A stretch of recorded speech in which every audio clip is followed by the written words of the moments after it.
প্রধান সাহেব, আমার একটা রাইস মিল আছে, 30 টাকা কেজি চাল বিক্রি করি, 40 টাকা করতে চাইছি।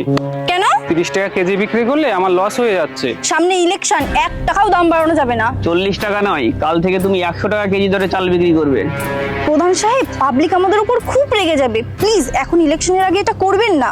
আমি যা করছি শুধু দেখতে থাকো, কিন্তু মনে রেখো 40 টাকার উপরে যত টাকাই লাভ হবে পুরো টাকাটা প্রধান সাহেবের অ্যাকাউন্টে আসবে। ঠিক আছে প্রধান সাহেব।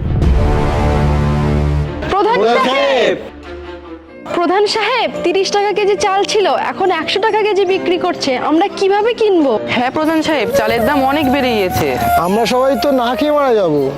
প্রধান সাহেব, এবার কি করবেন? এক কাজ করো, যাও ওই চাল বিক্রেতাকে ধরে আমার কাছে নিয়ে আসো।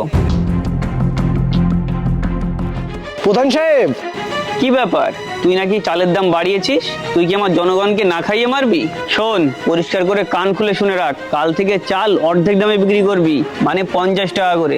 আর যদি 1 টাকাও দাম বাড়াও তাহলে কাল থেকে তোমার রাইস মিল বন্ধ আর তোমাকে জেলে পাঠানো হবে। ঠিক আছে প্রধান সাহেব, আপনি যা বলবেন তাই হবে। প্রধান সাহেব জিন্দাবাদ জিন্দাবাদ জিন্দাবাদ, আমাদের নেতা কেমন হবে? প্রধান সাহেবের মতন হবে।